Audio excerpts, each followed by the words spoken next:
Assalamualaikum warahmatullahi wabarakatuh. Perkenalkan, nama saya Cisha Aura Cantika Fitsi dengan NIM 4012411197. Saya di sini membuat tugas video untuk memenuhi tugas dengan mata kuliah Hukum Laut Internasional yang diampu oleh Pak Sintong.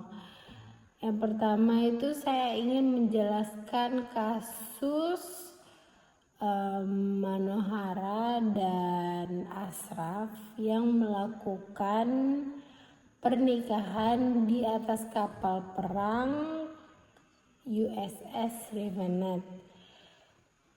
Di pasal 29 itu definisi kapal perang.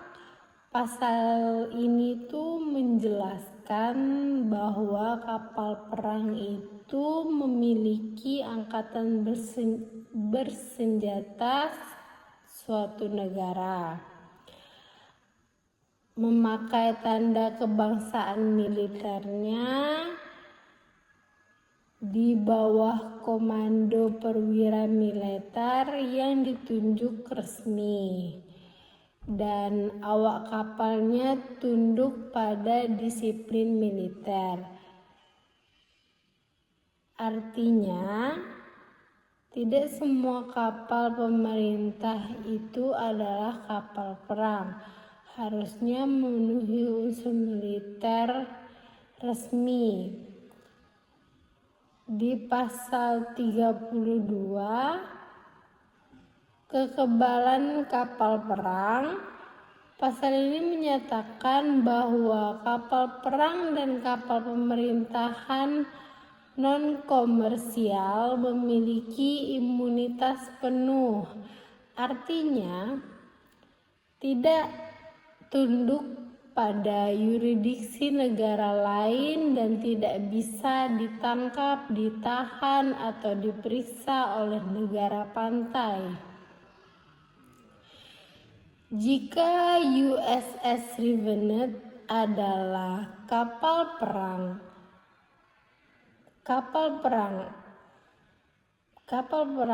AS, maka Indonesia tidak bisa mengadili atau menegakkan hukumnya terhadap kapal tersebut. Yang berwenang hanya negara bendera US. Pasal 92, yurisdiksi eksklusif negara bendera. Pasal ini tuh mengatur bahwa kapal di laut lepas tunduk secara eksklusif pada yurisdiksi negara benderanya.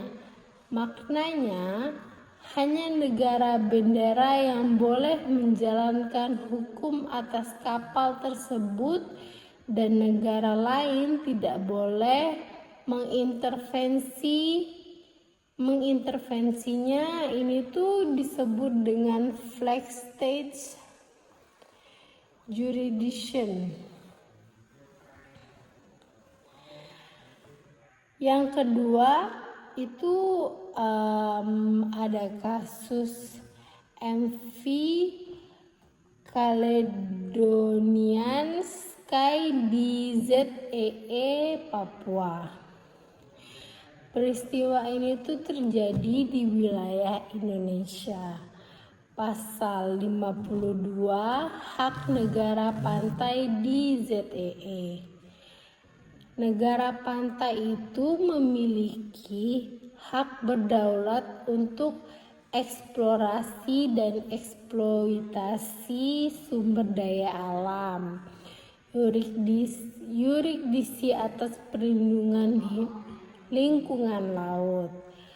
Artinya, Indonesia itu punya hak hukum terhadap kerusakan terumbu karang di ZEE-nya.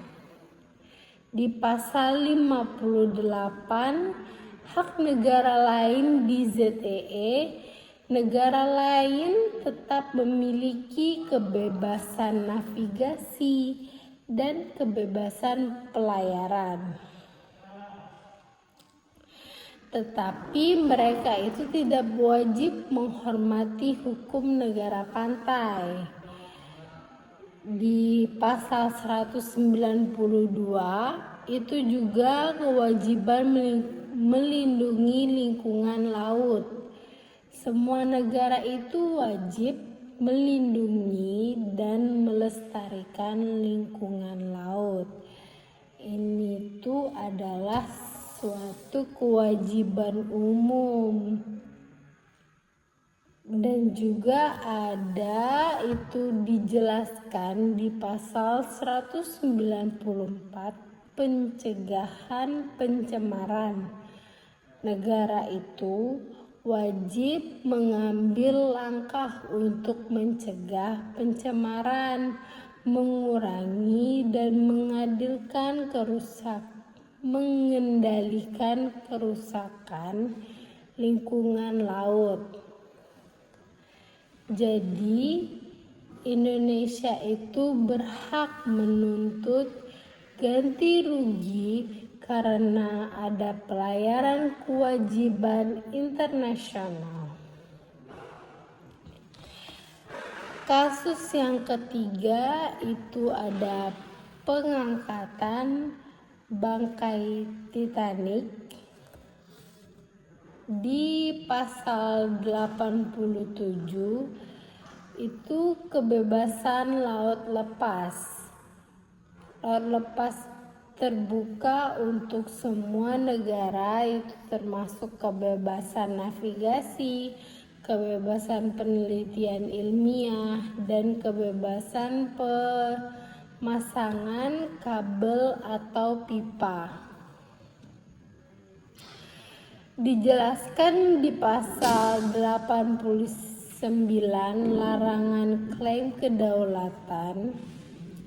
Tidak ada negara yang boleh mengklaim kedaulatan atas laut lepas. Jadi, jika ada negara yang memiliki Samudra Atlantik dan pasal 303 perlindungan benda arkeologis.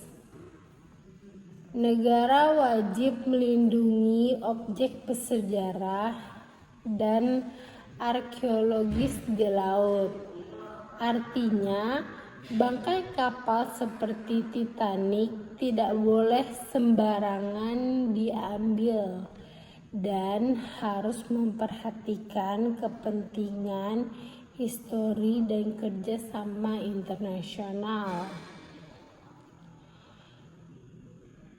Yang terakhir, saya akan menjelaskan kasus keempat, yaitu pembajakan kapal Somalia.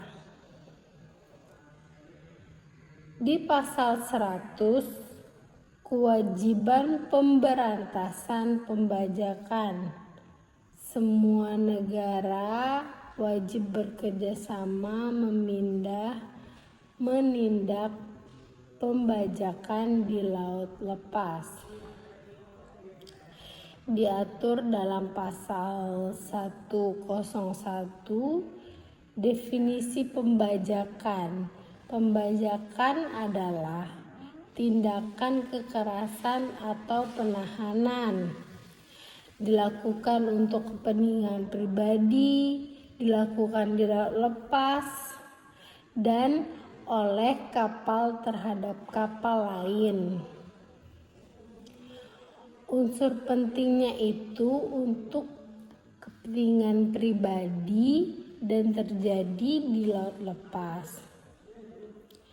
Diatur juga di pasal 105 itu penyitaan kapal bajak laut, seperti negara itu boleh menangkap kapal bajak laut dan menahan pelaku dan juga mengadili mereka.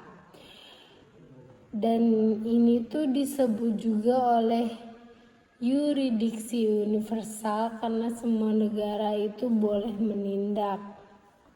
Baiklah, di sini saya ingin menjelaskan kesimpulan dari 4 kasus yang saya sudah jelaskan tadi, yaitu keempat kasus tersebut masuk dalam ruang lingkup hukum laut internasional karena mencangkup 1. Imunitas kapal perang dan yurisdiksi negara bendera, 2. Hak berdaulat negara pantai di ZEE, 3. Rezim hukum laut lepas, 4. Perlindungan lingkungan laut, 5. Perlindungan benda bersejarah, 6. Pemberantasan pembajakan atau yurisdiksi universal. Semua prinsip ini tuh diatur secara sistematis dalam United Nations Convention on the Law of the Sea yang menjadi konstitusi laut internasional.